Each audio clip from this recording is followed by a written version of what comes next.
Recording. Hello, Seto, Jerome, Bagus, Dito. Anyone else? I keep seeing these same faces every week. Anyone else? Oh, we have Abhimanyu, we have Faras. Oh, he has his PMB name tag in the background. Okay, hi guys. I hope everyone is still in good health, in good spirits. I noticed that there are, I think you guys are maybe getting a little bit busy. It's week 5 right now. Is that correct? Oh, hello, adiknya Abhimanyu. I don't know, adiknya or I don't know who that is. Hello. You want to study some Statprob? If Abhimanyu lets you, go ahead. Okay. So this week we're going to look at some special cases of discrete random variables. At the beginning, as usual, I'm going to review a little bit about the random variables themselves because we're looking at some special cases of them. So I hope you understand the big picture as well. Okay, no one else wants to keep me company, really? Okay, very well then, poor me. So if you would like to turn it off again, you can do so. And I'm going to go right into the material. Oops, sorry. Okay. Don't get bored. We're not quite done with the random variables yet. So you're going to see this graphic over and over.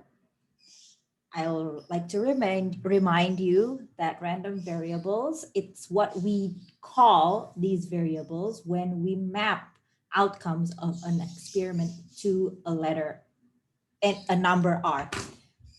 Give me 1 second. You might hear that there's my neighbor's birds chirping and it's bothering my sound. Allow me to turn off the background noise for a sec. Just give me a moment, sorry.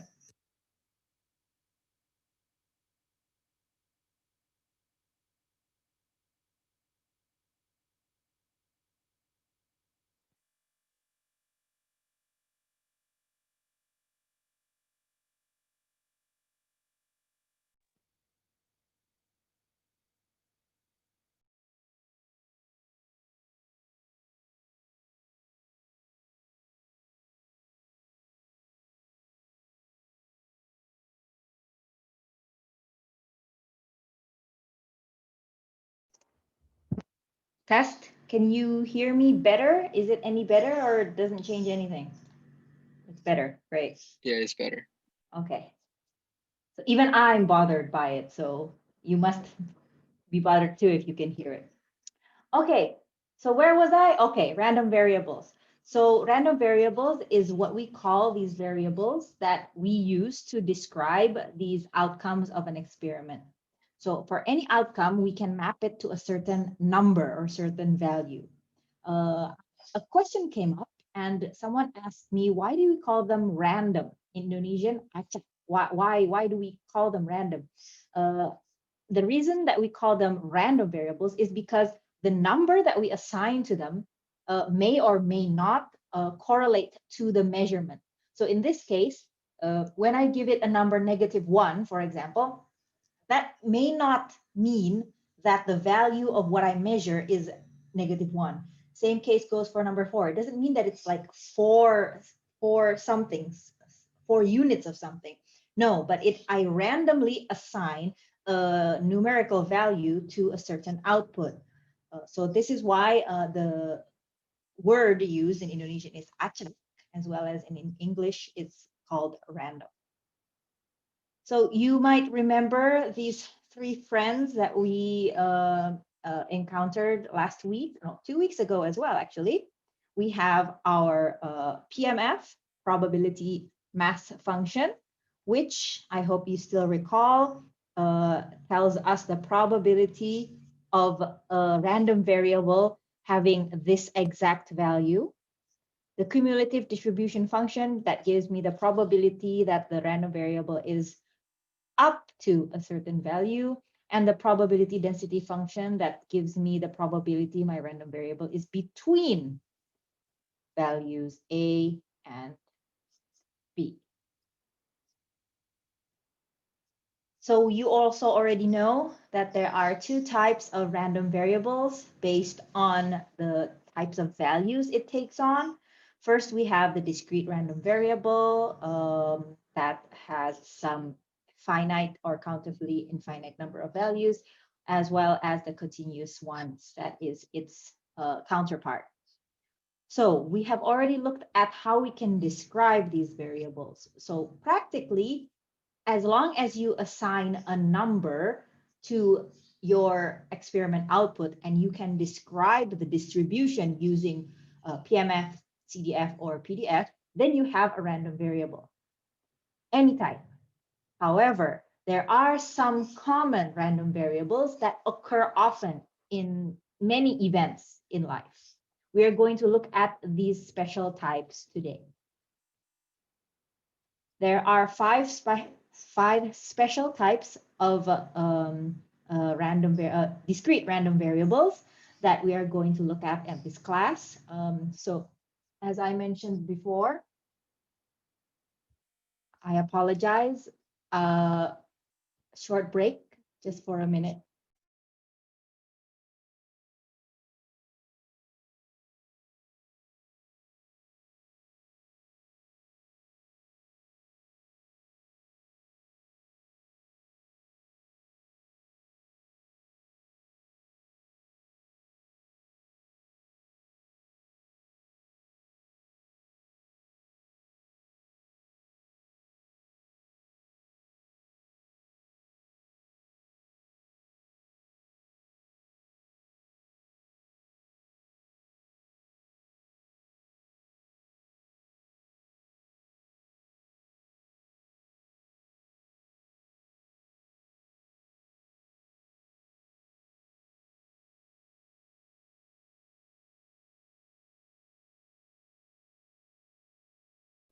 Okay, guys, sorry, apologies. This is the reality of work from home.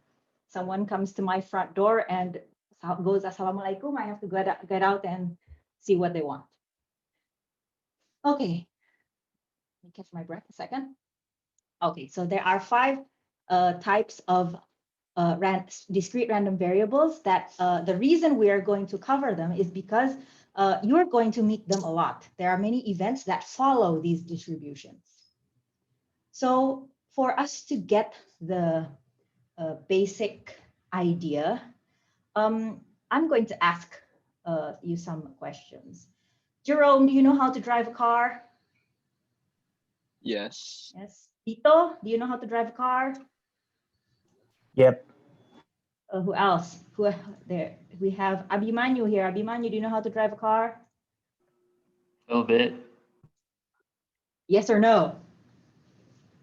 Not a master yet, miss. No, okay, but you do know how. Seto, do you know how to drive a car? Still very nervous. Okay, so is that even a yes or a no? Yes, a bit. Yes, a bit. Bagus, Yes, I can. you can. And one of these people who are hiding, let's ask. Nyoman Gedar. Sorry if I mispronounce your name. Nyoman, do you know how to drive a car? Yes, miss. Okay, so just now I went around and I did a small experiment. I asked 1, 2, 3. How many people did I ask? 1, 2, 3, 4, 5, 6, I think. I did an experiment 6 times. In my experiment, I asked you, Jerome, did you? No, you don't have to reply again. I asked Jerome if he could drive a car. I asked Abimanyu and I asked 6 people. Every time I did that experiment, I expect to get one of 2 possible values. So either I can get a yes or a no to my experiment. So just now, what I did was equivalently, what I can also do is something that comes an outcome of a coin toss. I have heads or tails.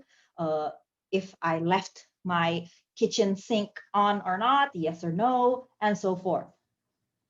This follows the rule of Bernoulli random variables. It's called a Bernoulli random variable if the probability of it having S is P. So the only outcome I I care about is yes or no. That's the only outcome that can come out. Like, that's why I asked, can you drive or not? Don't give me a little bit, but yes or no, because I want a clear 1 or 0. Don't, it's okay, Abhimanyu. I'm not targeting you. And it is the same case if I were to ask you again, have you taken a shower today, Abhimanyu? Not yet. Not yet. See? So it's a yes or a no. Just now I did an experiment that my experiment followed a Bernoulli random variable distribution. Abhimanyu could have taken a bath. The probability could have been 1. Sorry, not the probability. The x could have been 1, yes, or the x could be 0, hasn't taken a bath. And for that experiment, I have a probability of p. I don't really know the probability of this class if I were to ask if they have taken a shower or not, but you get my idea. So in this case, I can write the probability of x. This little tilde here says that x follows the Bernoulli distribution with a probability of p. Note that here x is the event that Abhimanyu took a shower today.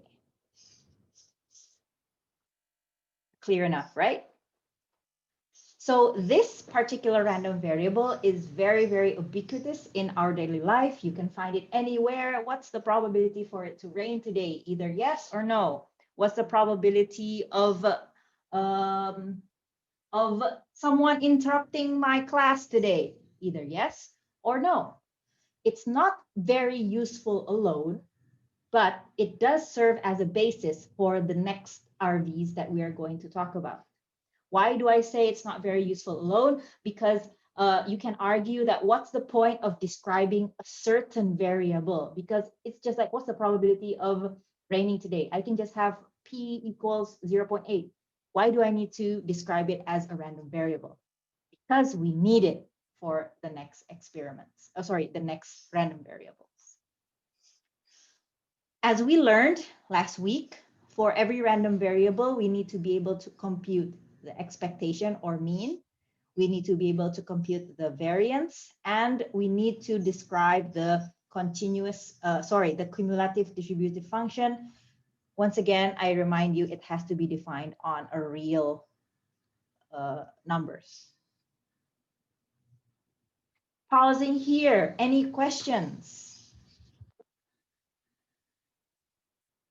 About the previous slide, Miss, the X, is there any difference between the X, like the little X with the big X?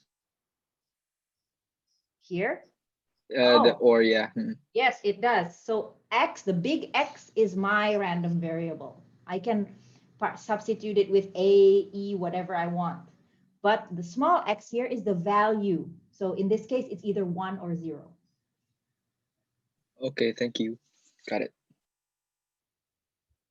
Okay, so any other questions about the Bernoulli random variable? I think it's still simple, I hope. Okay, then, no questions? If there are no questions, I'm going to be the asker. I'm going to ask the questions. Please go to the chat right now, and I'm sending you a link to a Google form. And what I would like you to do is to give me an example of the Bernoulli random variable. You don't need to enter your NPM or anything, because you can just log in with your UI account and it will record your email. So please do so. I'll wait around 5 minutes. Any example, anything with an outcome of yes or no, go ahead. I will also be taking attendance from this Google form.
I only have 7 responses up until now.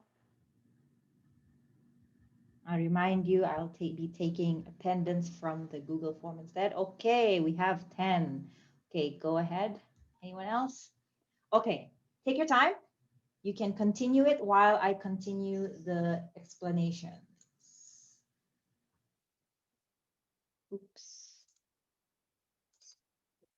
Okay, so that one seems quite simple. It serves as well as a building block to all of the other random variables that we are going to look at today.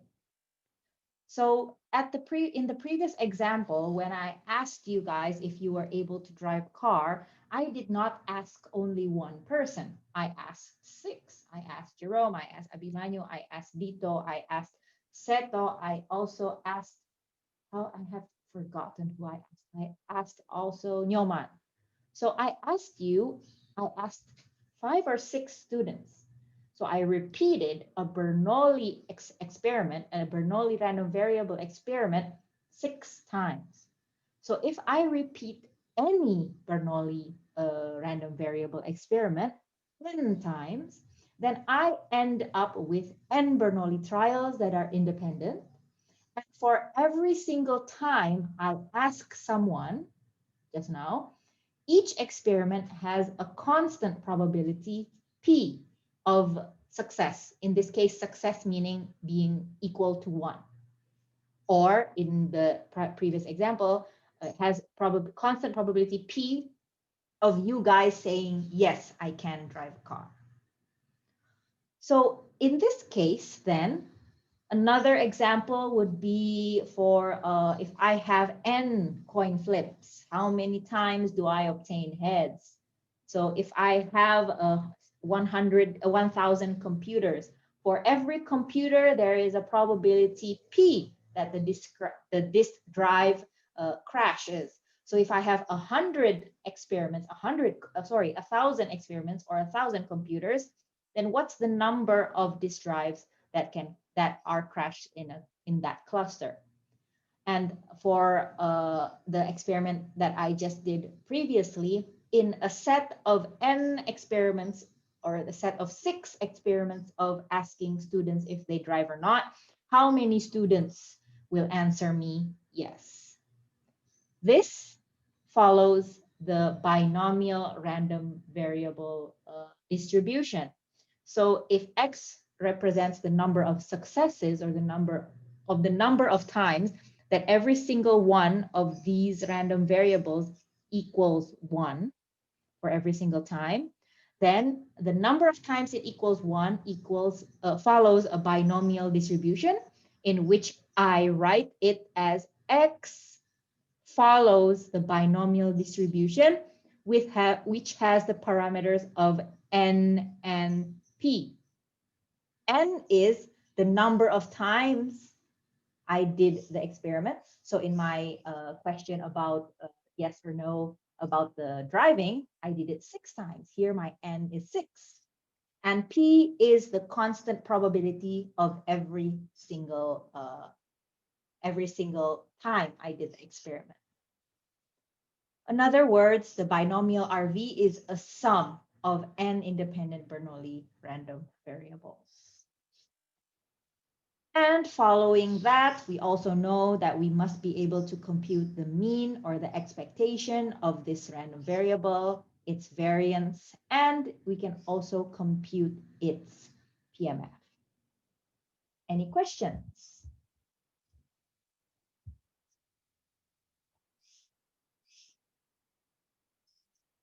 Not yet? If not, then I'm going to direct you back to the Google form, and please give your example of a binomial random variable. Once again, this time, please, oops, wrong window. This time, please select binomial. I'll give you around 5 to 6 minutes to complete that, and also to, in Bukasiah's word, menyerap what I just told you.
I'm looking at some of your answers.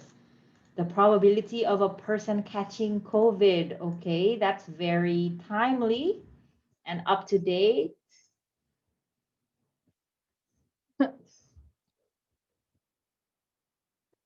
Okay, I'm going to let you guys continue that. Go ahead. So as you see here, we have a pattern up until now. So we have a series of events that can give us either a yes or no. So now, sorry, the series of events that we did in the binomial random variable explanation has some rules. However, it cannot just be a random thing. So while you guys finish up writing up in the Google form, I'm going to show you some examples. So, some examples.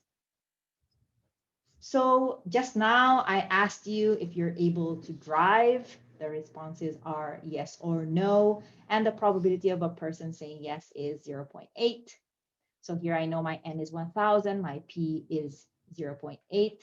The first step that you must do for every single type of question like this is to first define your random variable.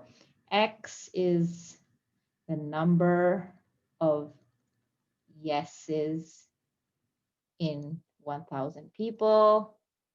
And I have to write that that X follows the binomial, the binomial distribution of 1000 and 0.8. 0.8. Like that.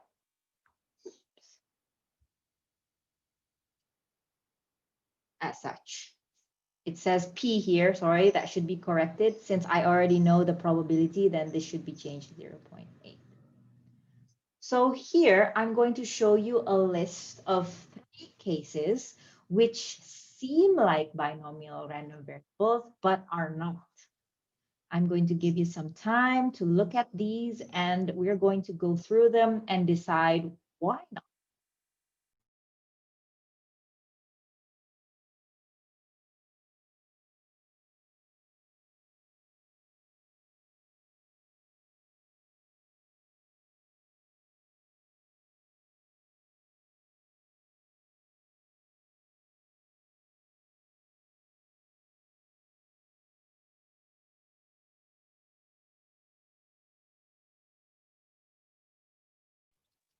Okay, let's look at the first one.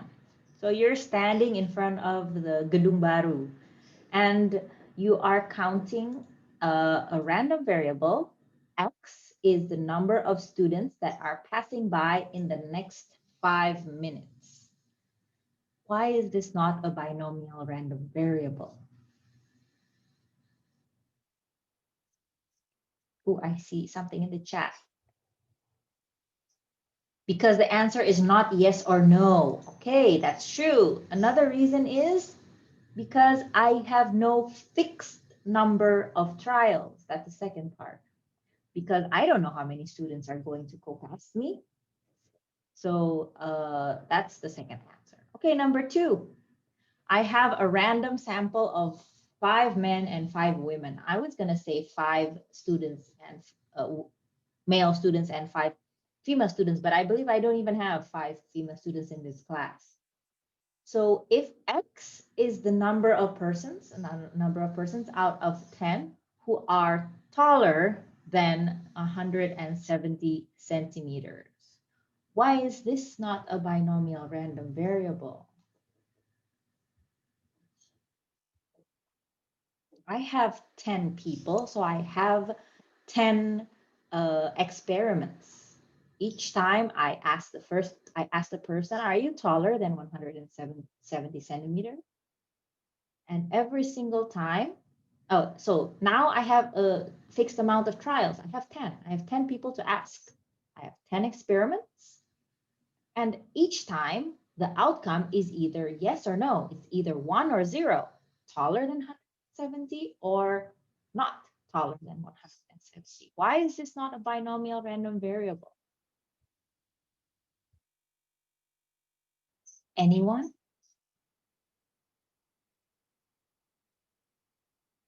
I have an answer. Is it because there are two different groups, Ferdi?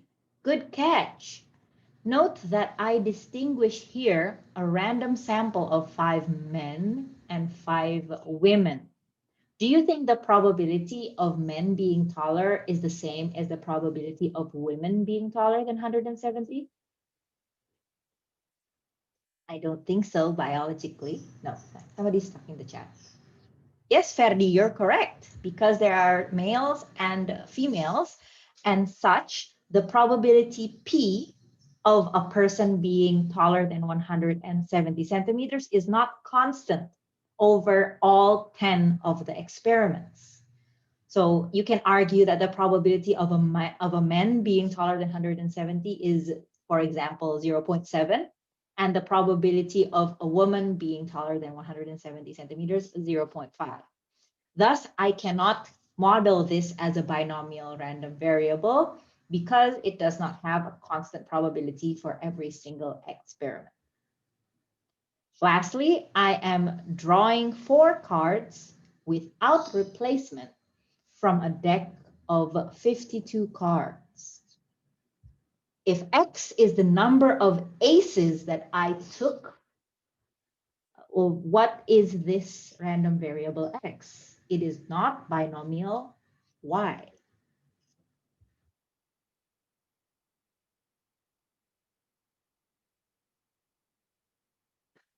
Any ideas? Somebody is on the chat. For who guess yes or no, but aces is an indicator. Okay, but it can be either an ace or not. So the probability is still 1 or 0. Every time I take a card, it can be either an ace or not. Thank you, Kevin. Because the probability differs from time to time due to no replacement. Note that I write here, and I also read it with some emphasis, without replacement. That means that every time I take a card, the probability of me taking an ace changes because I'm not putting back the card into the deck. So at the end of this slide, since we know these why these are incorrect, we can end up with around 4 criteria that we can look for before we can determine a variable being a binomial random variable or not. First, you must have a fixed number of experiments. Where's my pen? First, you have to have a fixed number of experiments.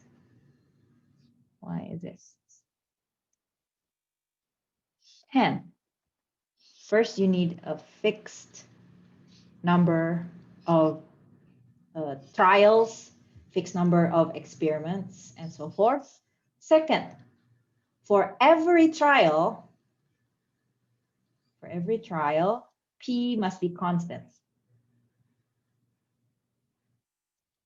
Oops, sorry, that should be number 3. Apologies. Every trial's outcome is either 1 or 0, yes or no. 3, every trial probability is constant.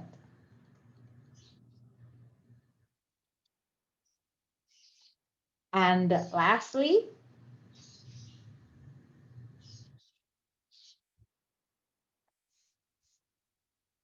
actually the last one is a repetition of the third one, so I won't repeat it. There's only 3 conclusions.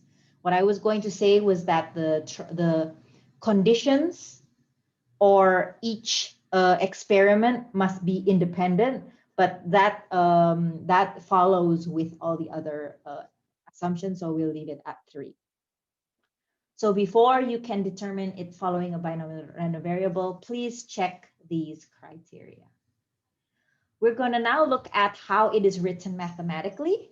So here, a CDF of a binomial random variable can be written as follows.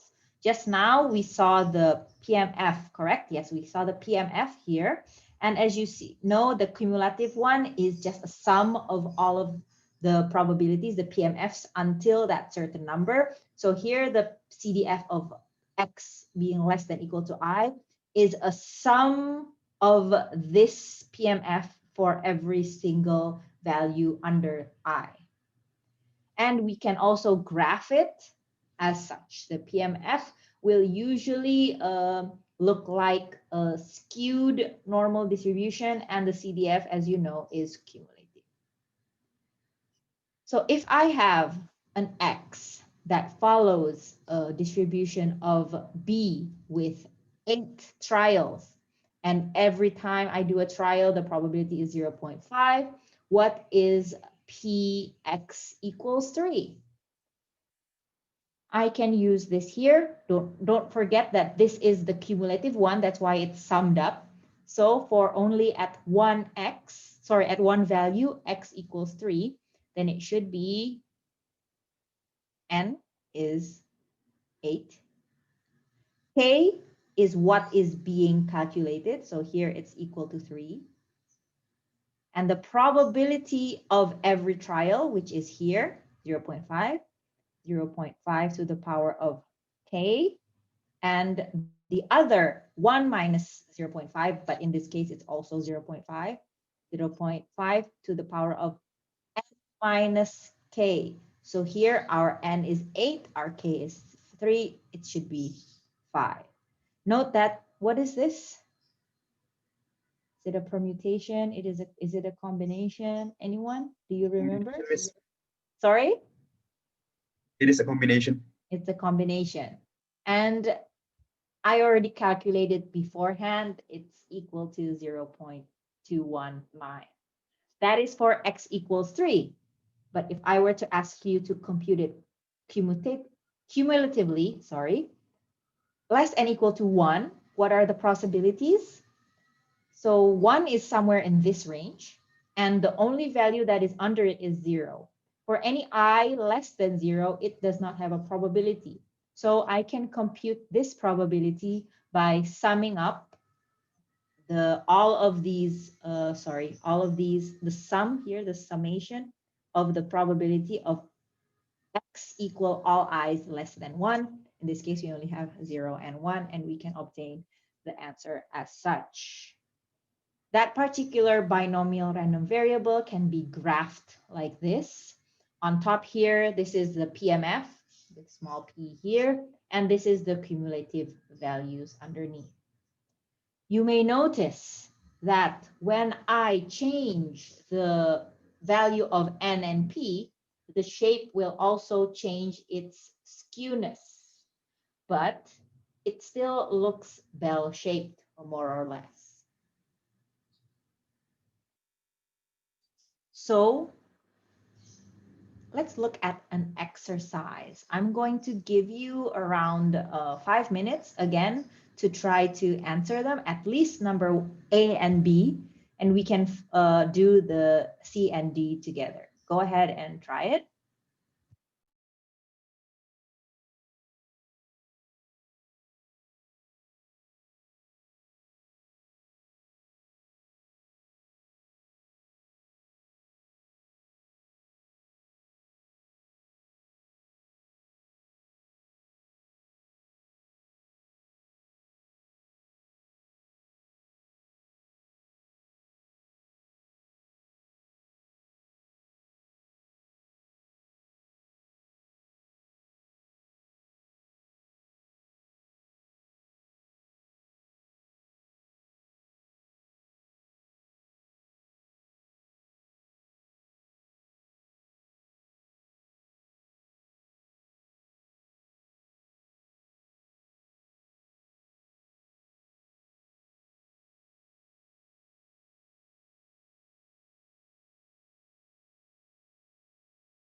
For A, anyone, what are the possible values of X? I already highlighted some important points. We are tossing 3 coins. and I want to count the number of heads we obtain. What are the possible values for x's? How many heads could I obtain? Can I obtain zero heads? Oh, apparently you guys are answering the chat. Okay, great. Exactly. I can have 0, 1, 2, 3 possible values. So x, what type of distribution does it follow?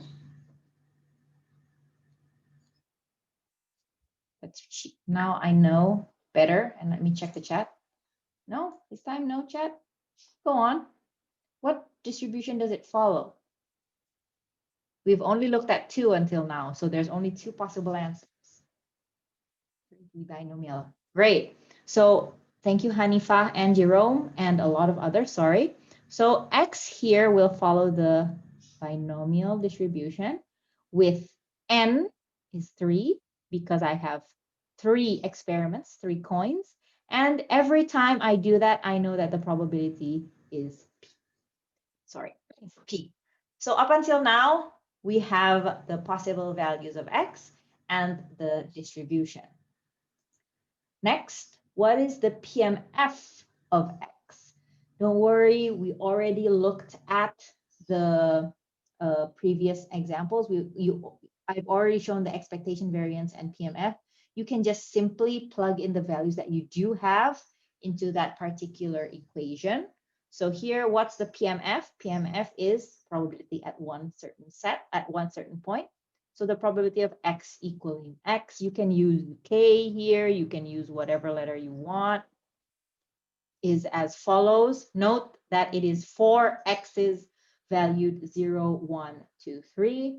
And if I want to describe it cumulatively, then I need to define the ranges on which it is valid on a real number scale.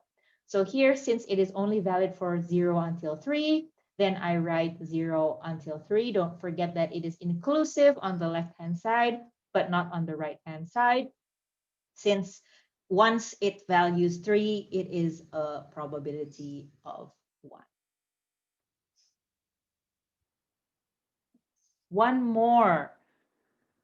So just now we had an exercise that was about binomial only. Let's look at this one now.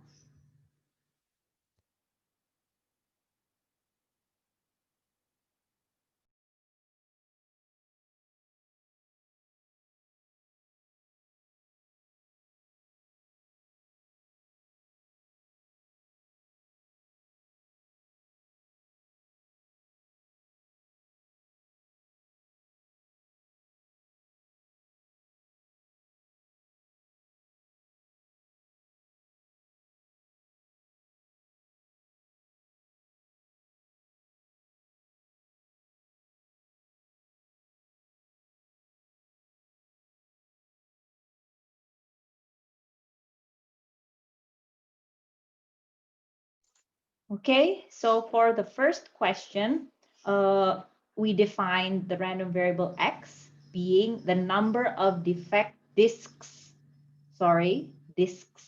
in one pack.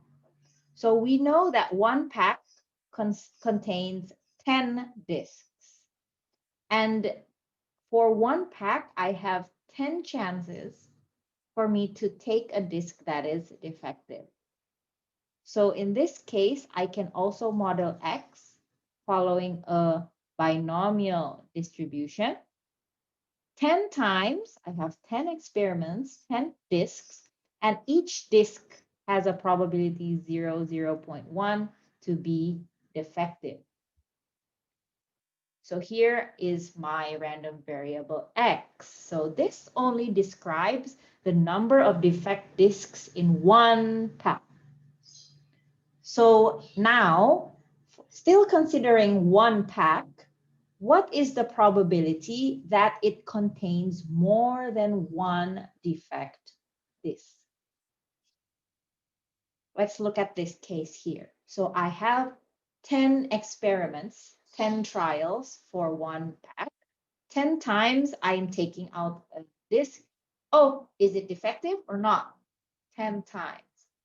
So now I want to know what is the probability of this value x, the number of defect disks, being over more than one defect. So it has to be more than one for me to be able to return the pack of disks. So this is a little tricky because it's not less than. Recall that our cumulative distribution can compute up to a certain value. But no worries, because what I can do is translate this into 1 minus the probability of x being less than equal to 1. So in this case, I can just compute 1 minus p x equals 0 minus p x equals 1. I don't know I don't memorize the equation, so let's go look at my cheat sheet. So here we know that each probability at a certain point can be computed based on the previous PMF. So we can just compute it as follows. It is more or less 0.005. So now we know that the probability of a package to be replaced is this here, 0.005. So now if I have 3 packs, what is the probability that exactly 1 pack is to be returned? So since I'm modeling a new problem, I'm going to use a different letter. Here I use Y, which is the number of packages that I will need to return when I buy 3 packs. So when I'm buying 3 packs, I'm doing a trial 3 times. Every single time I buy a pack, there is a probability of 0.005, which we computed before this, that I will need to return this pack. So I can redefine this as Y following the binomial distribution of 3 trials, and each trial has a probability of 0.005. And what is it that I'm being asked to compute is what's the probability that exactly 1 pack is to be returned. Here they asked exactly 1 pack. So obviously what I want to compute is the probability of Y being exactly equal to 1. And I can compute that using the PMF directly. Pausing here after the exercises. Any questions?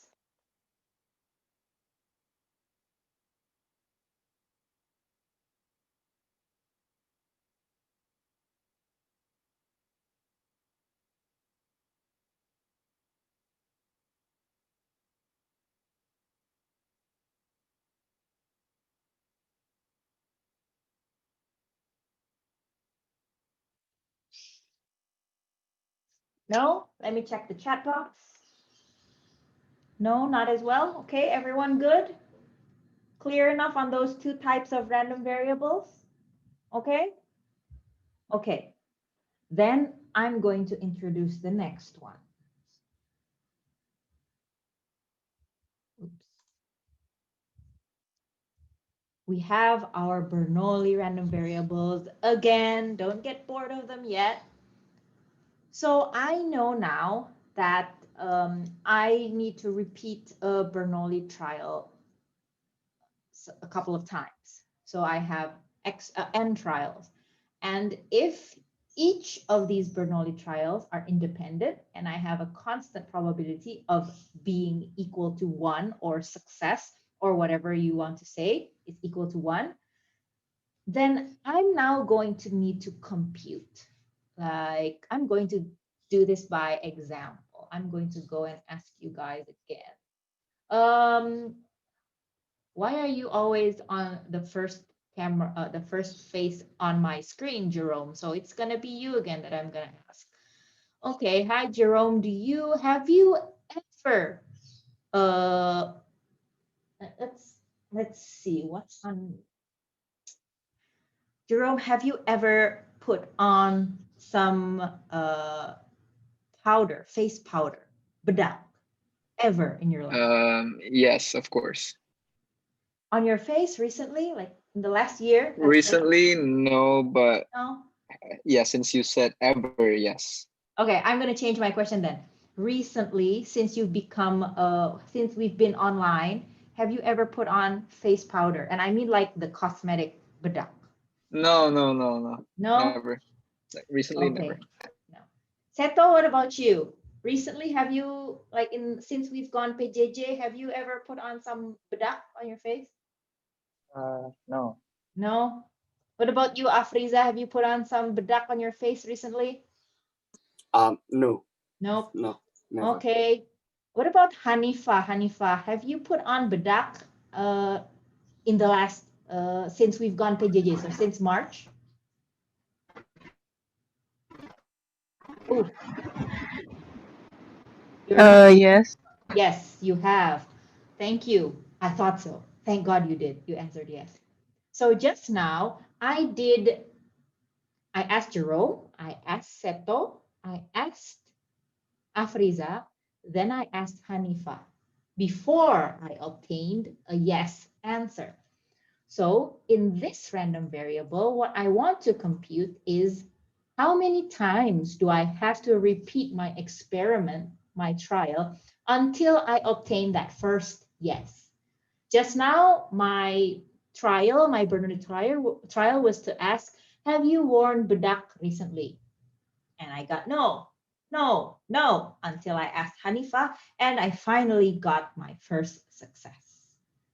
Equivalently, we have some examples. We have, if I'm going to toss a coin, how many times do I need to toss it until I obtain heads? And the last one has something to do with computer networks. So if I'm I'm transmitting bits, then how many bits can be transmitted until I obtain an error?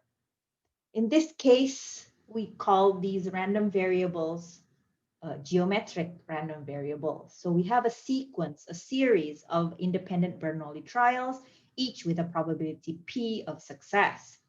I want to compute how many times do I need to repeat this experiment, this trial, until I get my first success. So just now the answer was 4 because I need to include that first experiment that gets yes. So when I ask Hanifa, I count that trial as well.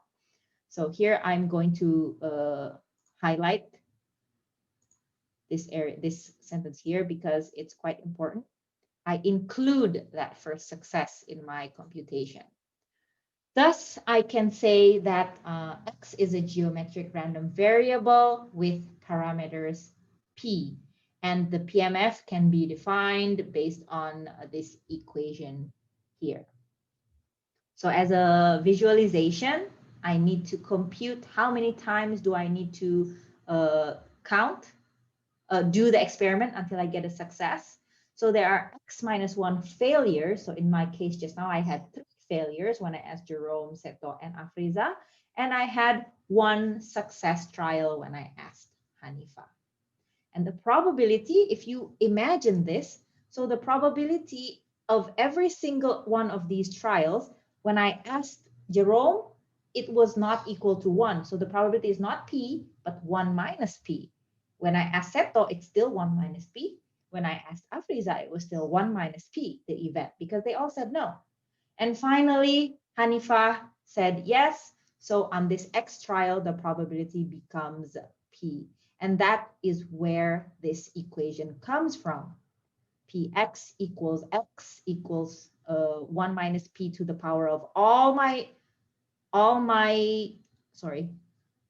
minus P to the power of all my failed trials and P to the power of 1, which is my success trial. Once again, we must be able to define the expectation and mean, variance, and CDF. You can find them on this slide. Any questions?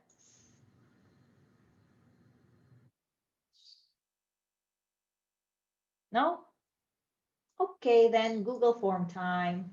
I'm going to direct you back to the Google form, and please give me an example of a geometric random variable.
Okay, I'm seeing these examples coming in.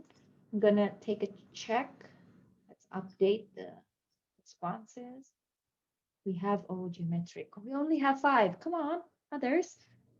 We have the probability and so forth. How many times do we ask a person, do they own a car, until the answer is yes? Trial error until success while coding. Oh, that sounds personal, Jerome. And the probability that a 2019 student is the 5th student I see in Fasilkom. Oh, let me correct that a bit. The probability that a 2019 student is the 5th student I see, we actually don't know the number or the order yet when we are considering geometric variables. So maybe it's better to say that the nth student, or how many times do I need to wait, and how many times do I need to see a 2019 student until I find one that is a Fasilkom student. As well as this one, the probability of a BEM member is the 7th person I see in UI. Once again, we don't actually know the nth person. So if I'm going to correct this, it's probably like, if how many people do I need to see in UI until I see a BEM member? I don't really know how many until success. Okay, thanks. I have quite a lot of responses. By the way, I'm going to use this for maybe some future questions and such. So thank you for your contribution. Okay, back to the material. So here I noticed that someone already used this example in the Google Forms. So the probability that Budi can score when he throws basketball is 0.6. So the P is 0.6. Assume each throw is independent from each other. So here I have X as the random variable that shows how many throws he needs to do until he scores. So X will follow a geometric distribution with a probability of 0.6. What is the probability that he needs three throws until he is able to score? What I need to compute here is the probability of X equals 3. And here, what's the probability that he needs at least 3 throws? So here it is Px larger and equal to 3. And finally, estimate how many throws he needs to do to score. As we learned last week, this means that I'm trying to compute the expectation. So I already computed it beforehand. You can see the answers as follows. Once again, up until 3, then I can compute 2 errors, 2 failures, which is 1 minus P and 1 success. And the next one is at least 3 throws. So it's larger and equal than. Since we don't know a distribution of larger and equal, what we know is less than, then we usually use the opposite by doing 1 minus the lower distribution. Expectation is just the mean or the expectation value. Okay. Any questions? No? Really? I'll give it a while. Sometimes I don't wait long enough. So I'm going to give you guys a chance. While I do so, I'm going to look through your names for the next example.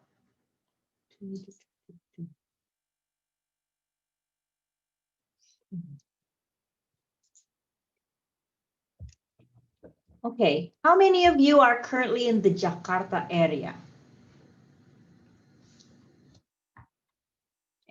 How many of you are currently in the Jakarta area?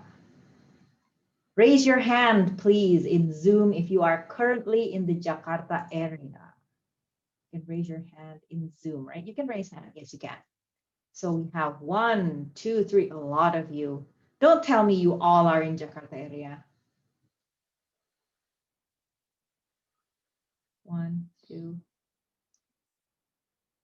It's Jakarta area, I mean like Jakarta Selatan, Utara, Tengah, and so forth. Yeah, if you're in Bekasi, don't say Jakarta, okay? Okay, I'm going to assume that that's enough. So we have 1. Oh, okay. Hey, Abimanyu raised his hand and now he didn't. What's that? Is it because I said Bekasi? Don't be so sensitive. I'm sorry. I apologize. I hope that's not the reason. Okay, so let's look at the list of students here. I have Sadam, I have Avatar Aska, I have Jerome, I have Zahra, I have Altaj, I have Hanifa, Abimanyu, and Johannes Steven, who tells me that they are in the Jakarta area. Currently, on my list, I have 20 students, not including myself. So we have 20 people in this Zoom, 20 students. And among them, I know that there are 1, 2, 3, 4, 5, 6, 7, 8 people currently in the Jakarta area. So I have 20 students and I have 8 in Jakarta. So what is the probability if I were to randomly select 2 people to be exempt from next week's homework? What is the problem? I'm not really going to do it. I'm sorry to raise your hopes. But like if I were to select a couple of students to be exempt for next week's homework, then what's the probability that I select a student from Jakarta?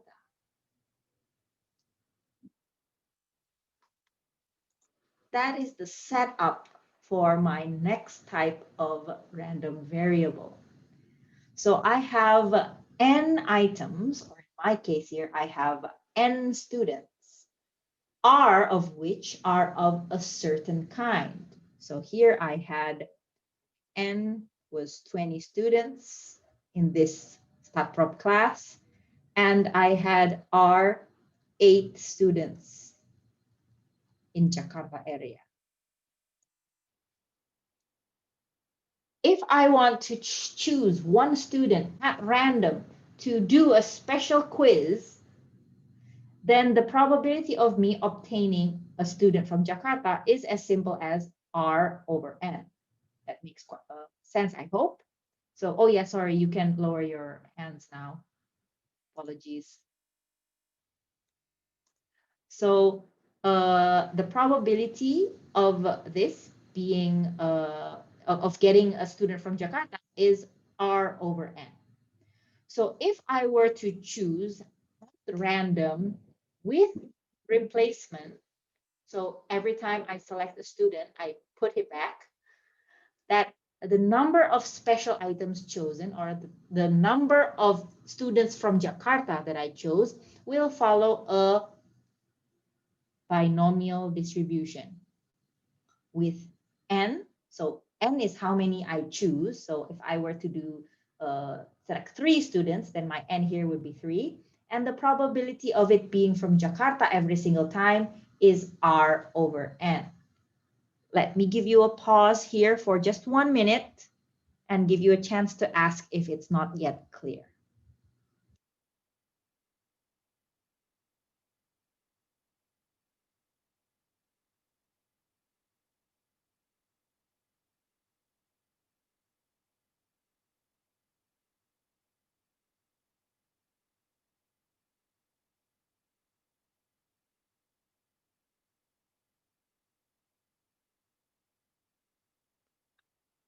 No questions?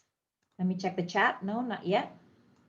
Okay, so this is quite clear, and I hope that there's no confusion over this.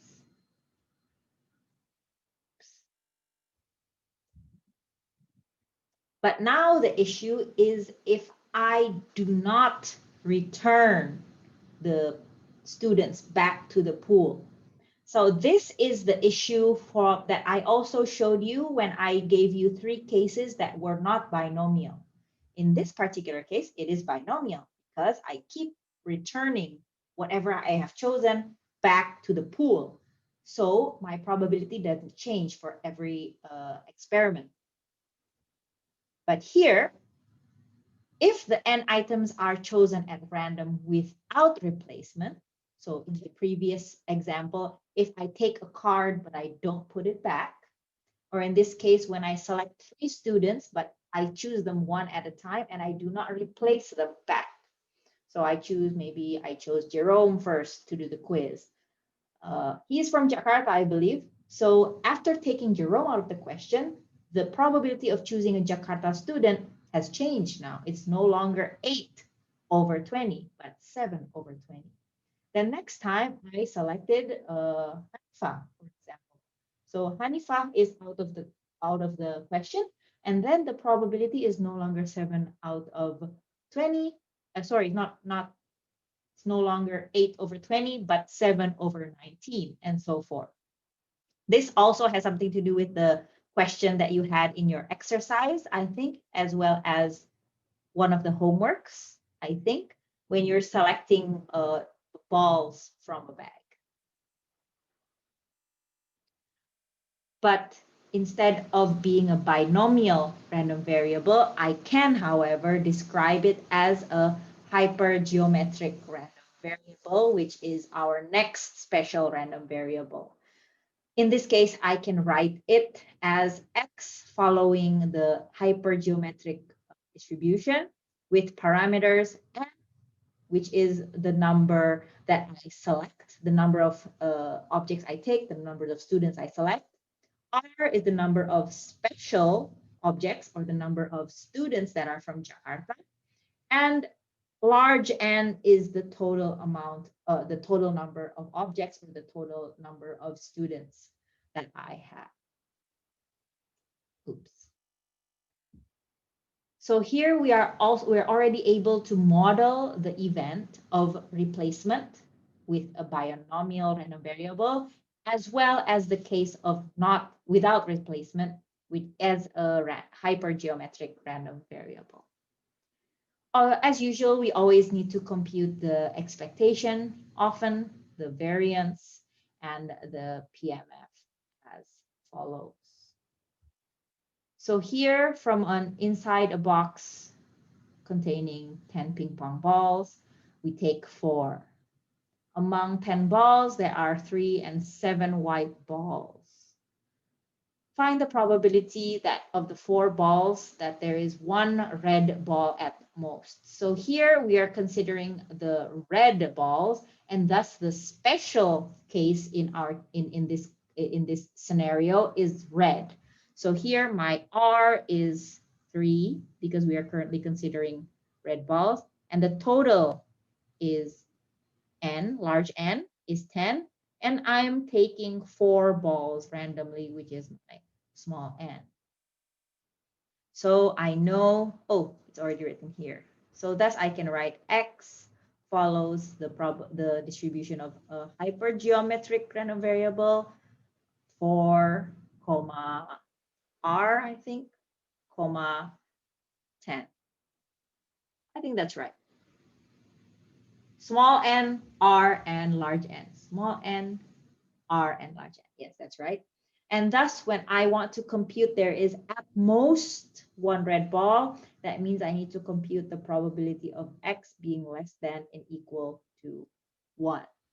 I have the PMF given, so I can compute it as follows. These are all combinations and combinations. So as usual, you are allowed to even, I mean, of course, now you're allowed because we're online, but even in the case of an offline conventional class, you're allowed to use your calculator with the scientific features on it, scientific computation features. Any question?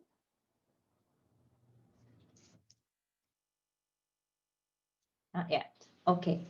So just now, when we were talking about these hypergeometric random variables, I gave you an analogy of when we replace our selected objects and when we don't replace them. When we do replace them, we can use the binomial random variable. But when we do not replace them, we do not give them back, we have to use this hypergeometric one. But they are quite related. And I might be able to approximate a hypergeometric random variable with a binomial representation. When can I do this? This is possible when the large N, the total amount of objects, is much bigger than the items that I take. So in this particular class, when I'm trying to select two students to do a special quiz, I should not approximate it using a binomial random variable because my large N, my population, is only 20 in this class. But if I were to select two students from the whole cohort of 2019 students all over, oops, do you have any idea how many are there? I don't really know actually. Maybe 8,000, 6,000? Any idea? Anyone? No? Let's look at the chat. Does anyone have information? I don't know. But you get my intention. So from 20 students, it's not possible. But if I had like 1,000 and 1,000 of students and I only need to select two, then in this case, my population size big N is a lot bigger than my small n, and I can approximate it using a binomial random variable as follows. This is on the next slide. You can see an example of the approximation using a binomial random variable. You have 0.65. And if you use the hypergeometric RV, you would get 0.6516. There is not much of a difference, but it's still an approximation. So not often you will not get the exact number. So for the next example, we have a small lake. I'll give you a chance to read it first, and then we can determine the hypergeometric random variable.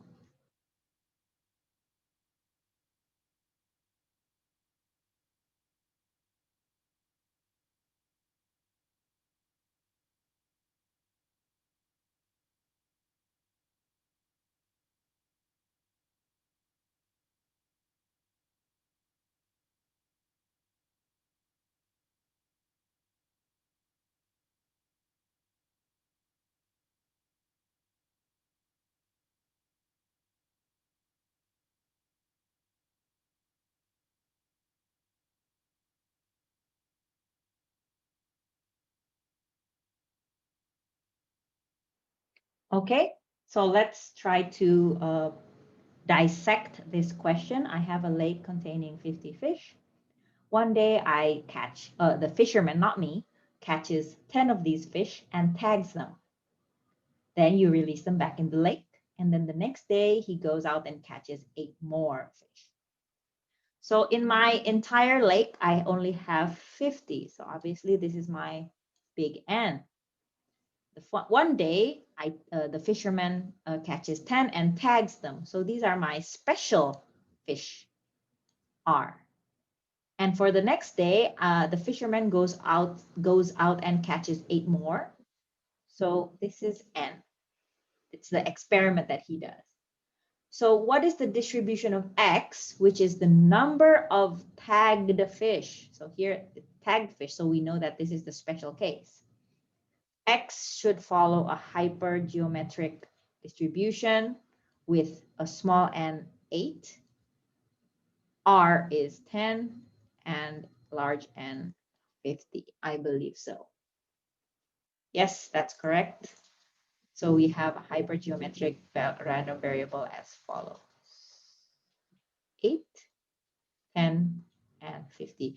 I always forget the order of these parameters on a hypergeometric random variable. So the probability of 3 tagged fish that are caught on the second day, then that means that is the probability of exactly 3? What's the question? Blah, blah, blah, exactly 3, I guess. So the probability of X being exactly 3 will follow the PMF of a hypergeometric random variable as follows.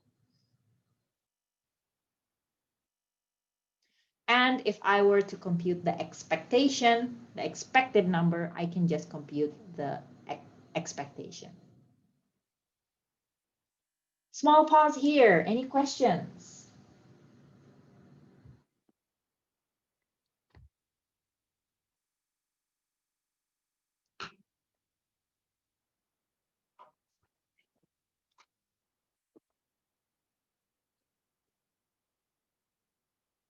I'm going to give you 1 minute here to review your thoughts. And if you have any questions, you can write it in the chat box or unmute your microphone.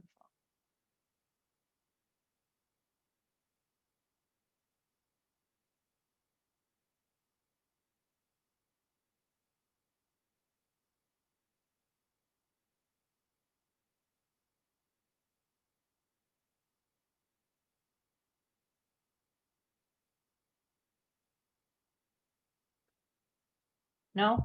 Okay. Are you sure? Are you really, really, really sure? Okay. So we have one final random variable. For once, we no longer need to consider the Bernoulli random variable. So for the previous ones, everything is based on Bernoulli trials.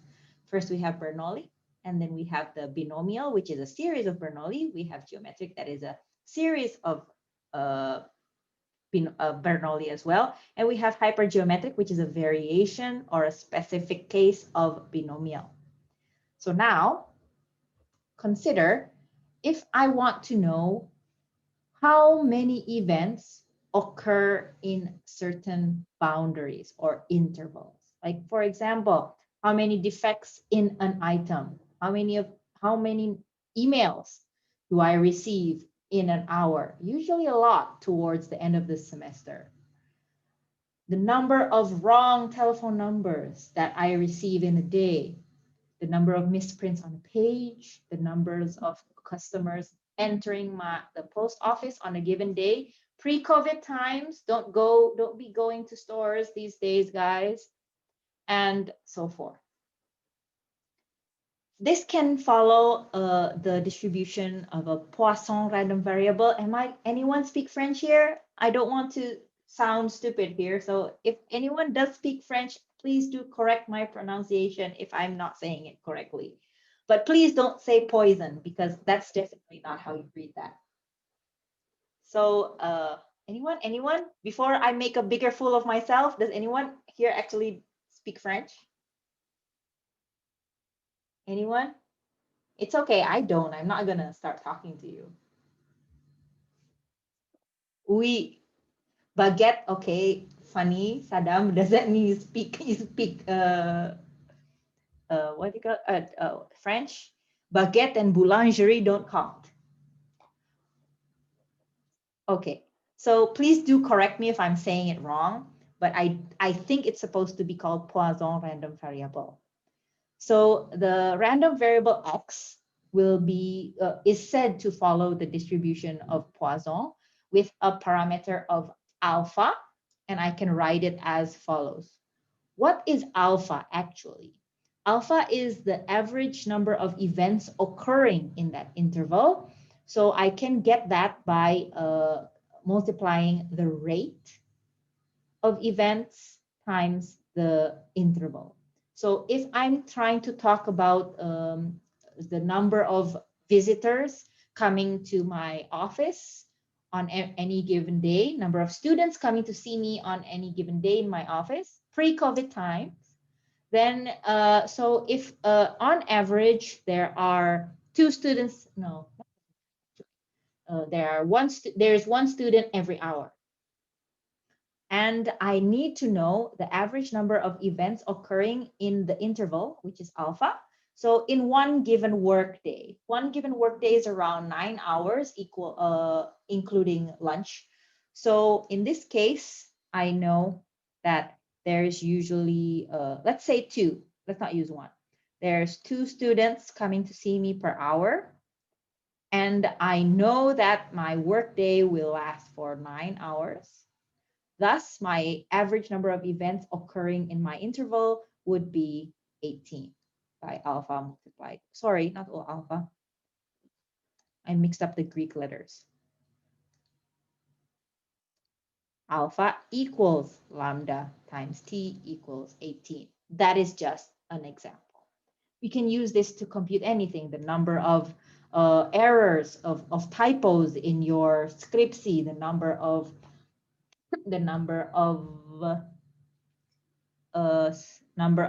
defects in my curtain, and so forth. Then when I have the Poisson, see, I just told you not to, and then I did it myself. When I have a Poisson random variable, I can define the expectation, the variance, and the CDF as follows.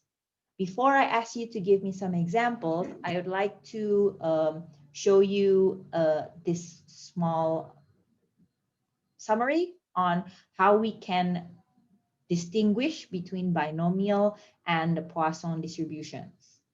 So it's quite similar in the case that in a binomial random variable, I also want to compute how many times do I obtain success.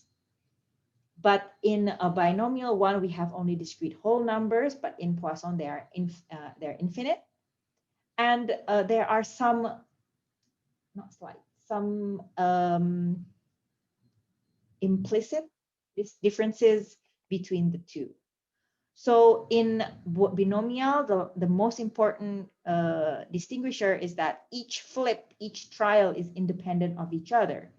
But for Poisson, they're independent, but they're also independent they're only independent between intervals, not in one interval. Let's look at an example here. So suppose that the average number of accidents occurring weekly on a particular stretch of highway equals 3. Let's say it's Jagorawi Toll Road. The average number of accidents is 3.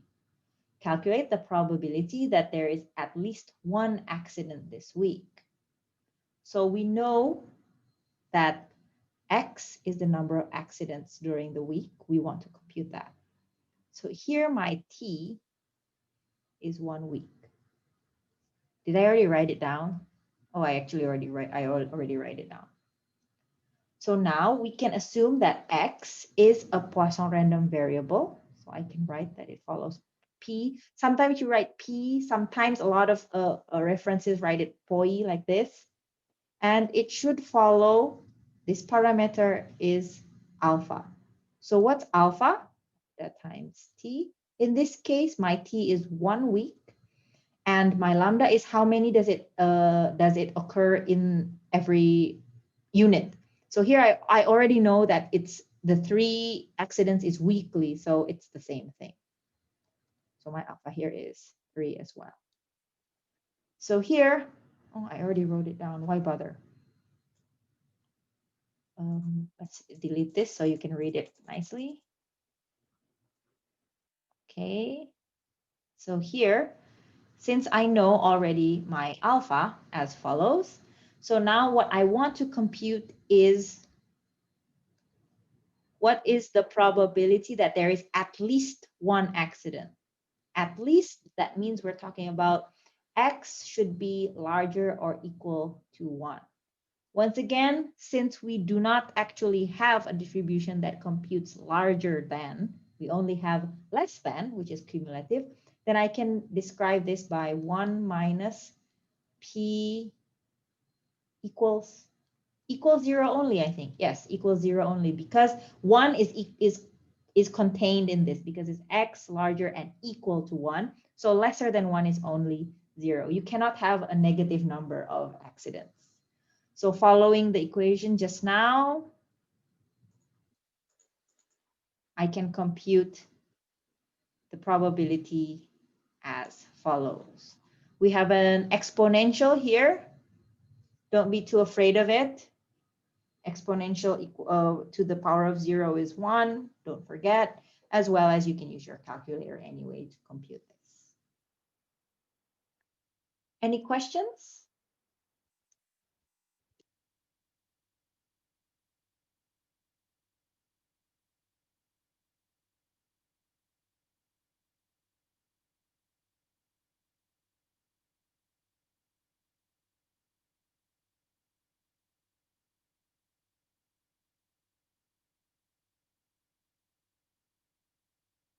I'm no longer sharing, aren't I?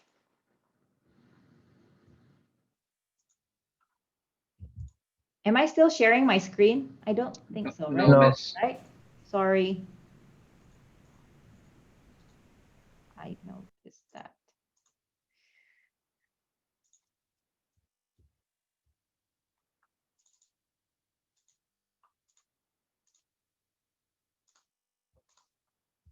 It's back. Is it back on? Okay. Yes. Okay, great. Apologies. Next. Okay. Now we have a second example, which I'm going to leave it to you to check it on your own. You can see the explanation on the slides. And this one, the arrival of a customer in a store follows a Poisson distribution. Well, it's not often that we will give you the name of the distribution. So your first job, if you encounter any question, is to first determine what type of random variable it is. In this one, it's quite clear that it follows a Poisson distribution, and thus we can compute X, the random variable of the number of visitors coming in 1 hour, as follows. Don't worry, it's because it's quite easy here. We only have 5 visitors per hour, and we are computing in 1 hour. So it is the same of alpha and lambda in this case. And second, but here, what's the probability of the number of visitors equaling 10 in a day? So you have to be able to determine what the interval is. In here, we have only the interval is 1 hour and the rate is 5 visitors per hour. But here we have 5 visitors per hour and you are asked to compute in a day. So you have to multiply it by 24 hours first. In problems or questions that may be given out, pay attention because sometimes a day, if you're talking about stores and such, a day is not 24 hours because not a lot of stores are open 24 hours, but instead it would tell you like this store is open from 8 to 8, for example. Pay attention to the days as well as the dates if they're talking about monthly, because that will affect the interval by which you must multiply the rate. Okay, so here you can see that we can approximate a binomial random variable using a Poisson random variable. So it's the other way around, not binomial to estimate the Poisson, but the Poisson to estimate the binomial. Because here it's just a proof that if you were to graph them, they are quite similar. How can I do that? Because if you recall, the binomial random variable has 2 parameters, n and p, which is n trials and p is the probability, you can use this analogously with the lambda and interval t. So here you can compute the alpha using n and p. There is no fixed number like of n and np, but on a general rule of thumb, with a general rule of thumb, if your small n is larger and or equal to 30, and the multiplication of np or your alpha is less than equal to 3, then you could use the Poisson random variable to estimate the binomial one. So I put 3 stars here because this approximation and this rule of n is larger and equal to 30 and np is less than equal to 3, I found this actually not in the book, but on some statistics forums. So there is no fixed rule, and I would like you to take this number with a grain of salt. So here we are going to try one final exercise, which we are going to try to model in 2 ways. So first, suppose that the probability of an item produced by a certain machine is defective with a rate of 0.1. So we know, what is this that we know? Then we want to compute the probability that n items that I take will contain at most 1 defective item. Assume that each item is independent. The first thing we need to do is define the random variable. X is the number of defective items. Oh, I already wrote it down. Okay, then. And obviously, since I already showed you here that we have a rate, the probability that it would be defective, and a number of trials, I can model it with a binomial distribution of n and p as follows. And if I were to compute the probability that it will contain at most 1 defective item. So at most, that means I'm trying to compute px equal and less than and equal to 1.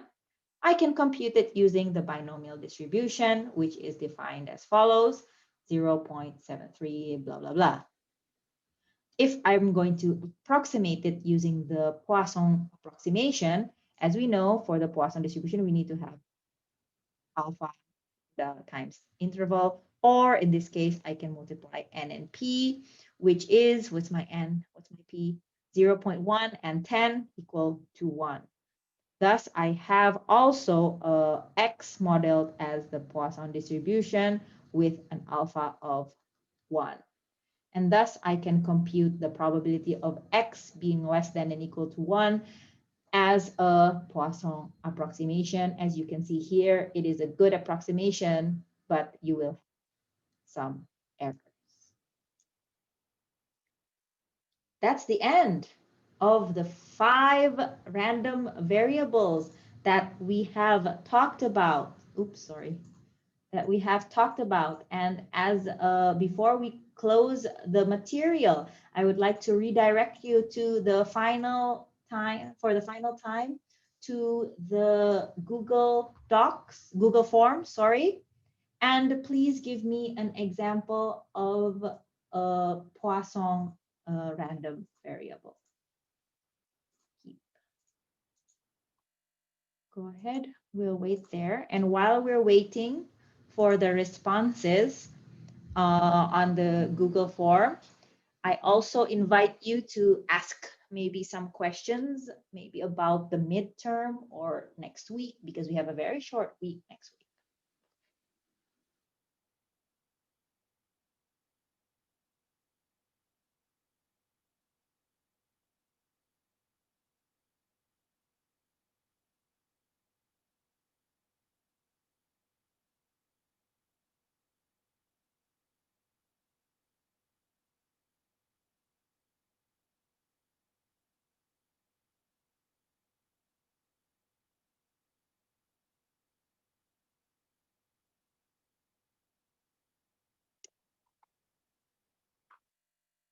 Okay, I'm waiting for your responses. I see that we've only had one.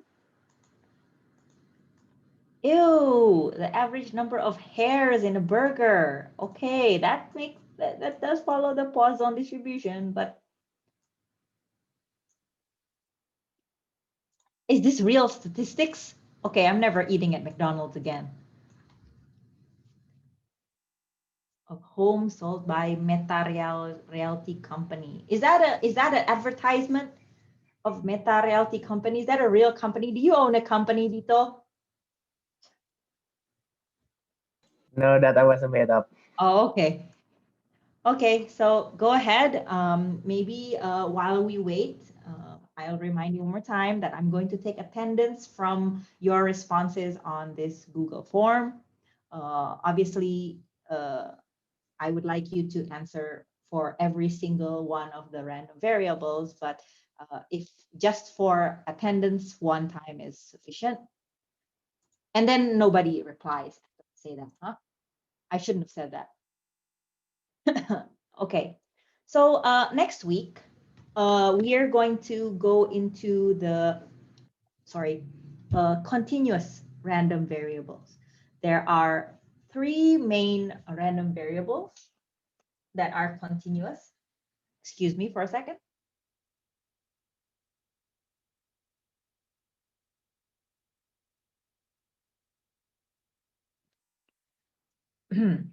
Okay, there are three, but don't worry, the most complex one is the normal variable. You must have heard of this before. It's the bell-shaped one. So what we're going to do for next week, so please check the Scale page routinely next week. There is a possibility that we won't have a synchronous session next week, and I will deliver the two the continuous random variables via video. It's a possibility, not yet determined. So just keep checking Scale for the announcement. So there are three types of continuous random variables. It's the same case of the one that we were talking about today, but they're just continuous. The exponential one and the uniform one, trust me, it's quite simple. I only have 2 slides each for each of them. The normal one is quite complex. So we are going to save that for after the midterm because I don't want to rush it. We only have 1 more week left before the midterm.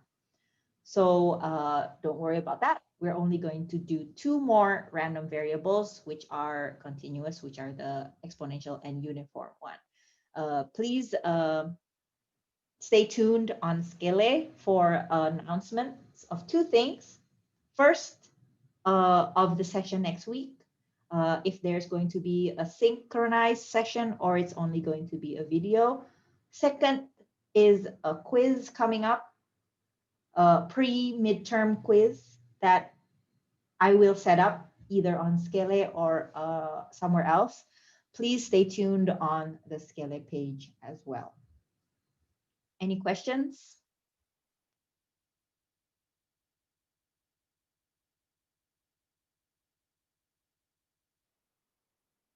Questions? Really?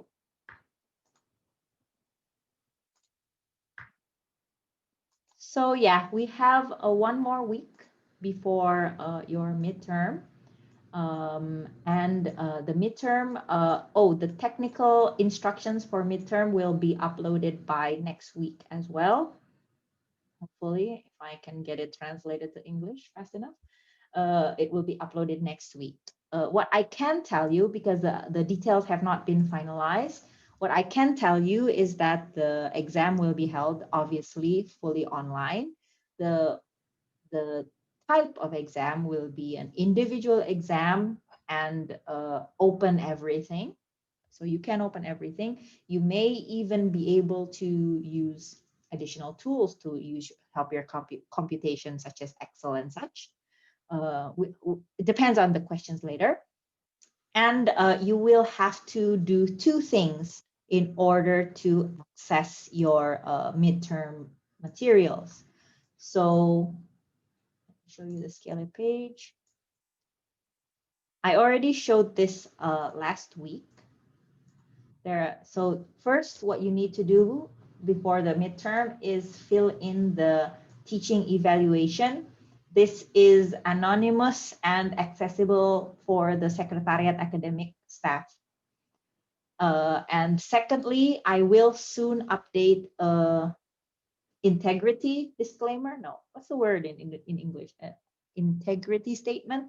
Honesty and integrity and honesty statement that you will need to upload before the midterm. And if you have filled in this evaluation plus submitted the integrity statement, then you can you can participate in the midterm.